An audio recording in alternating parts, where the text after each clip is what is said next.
take a look at this one. Pulled it in, kind of just a target of opportunity, I guess you might say. I saw it when I went to pick that red one up, and man, she's got good floors. Doors look all right.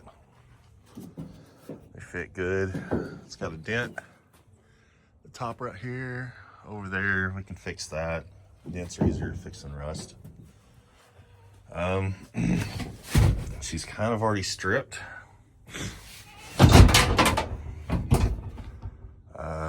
Seat almost looks like one out of a CUCV. Anyway, let's see if there's anything in here. Maybe a gun. Never. Yeah, there's no build sheet in there. But anyway, look at those floors on this side. No rust. Rocker needs a little bit, but it's nothing to write home about. Caught a dent right here, big scratch, that's probably fixable. Bed floor is in good condition.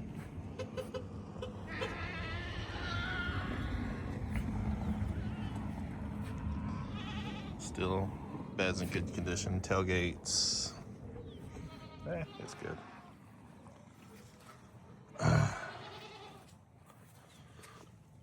Rockers, kind of okay, mostly okay. Paint job's a 2.5. But again, great floors.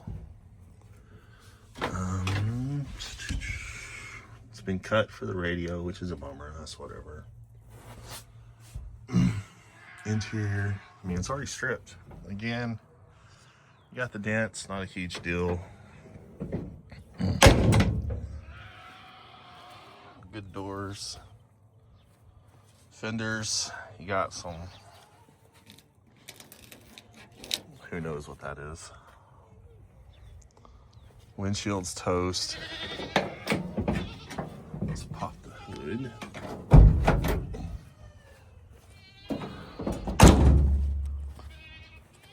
Yeah, fenders are toast. Hood, I'd be surprised if that was rust.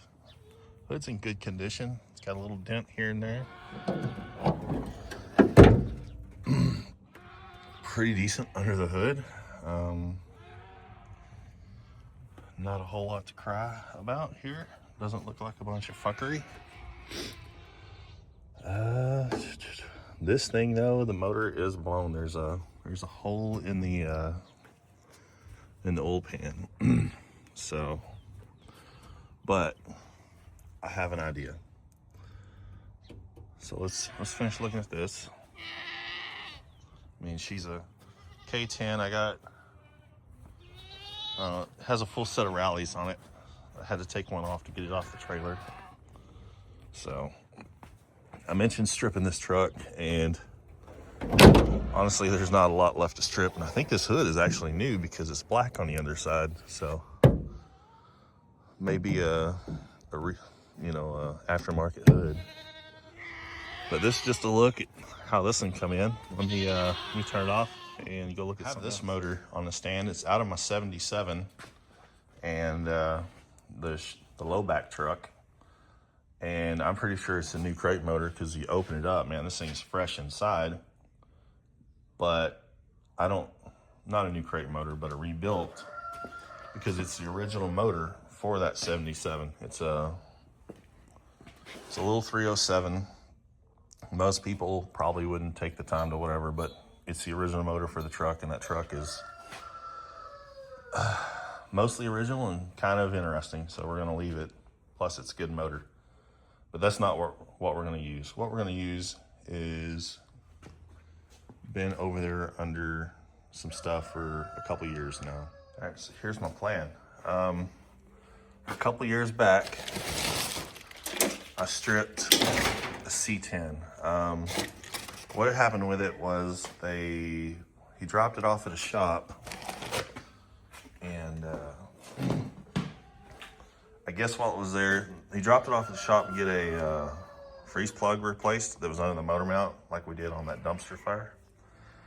while it was there, people stole shit off of it, and then it just kind of ended up as a come get it code compliance truck. So what it has, it probably needs to be cleaned up, is we have a good, I believe it's a 4-bolt 350. So maybe it'll end up in that other truck, because I have all the parts here to make it happen. That other truck has all the good metal on it. So we may see, but that was just that. And then that thing has been there a couple of years now, I guess, because I got the fenders up there for it. There's a really good cab, good fenders. So just a little bit of sidetrack from the crew cab, but I stopped at the paint shop the other day, and they still got me 8 months out, and then the fab shop has me 6 weeks out. And what they're going to do is they're going to put lockers on there, and then twin stick the transfer case, so we can make this a part-time 4-wheel drive. Since it's so far out, I'm thinking about taking the motor out and just cleaning it up. It's got good compression all the way around. It sounds good. I don't think it needs anything internal. It just, whatever. And then I've been messing with the wipers, and my wiper switch broke from Summit, so I had to get a new one. I don't know where it's at. Went and got it, but who knows what I did with it. So that's where this is at, just trying to finish up the underhood wiring before we move forward, and then figure out if we want to pull the motor out of it or not. But it's not really on the back burner, but it's going to be on the back burner behind the that red truck, because I want to get it running so I can drive it. Also, this is for the Dakota Digital bracket for that little green thing they have. I've always zip tied magnets to it and stuck them up here, so it, those magnets eventually they just kind of stick there forever. But I saw this a while back, I think when we were working on the 77 single cab. Ordered it, and it's been in my shop floor, or not my shop floor, my office floor since. And a dog tore up a box the other day, and I spied it. I'm like, ha, look at there. So, little prize for this one, for the Dakota Digital setup. And you mount your module here, and then you got room for one more if you want to do something else. They have modules for all kinds of shit, but I've only ever used the one. Even on the 4L60 swap, only ever use the one, because you can take the speedometer reference off of that and get it for your 4L60. So that's where this thing's at. It's a cool truck. I just need to, I really want to get it dropped off and painted before I go too far. But then I find things like this I need to deal with, where we're gonna have to, it's where one piece overlaps the other. We're gonna have to grind and weld that. This side is already done, but this side is, oof, man, she's rough. Body shop said they could handle that. I'm gonna leave it like it is. They said they'd rather have the original metal than the replacement piece. So these doors are coming off. I got the original strips. They fit a lot better, so we're gonna go back to the originals. Other than that, it's just moving along, but man, it's moving slow.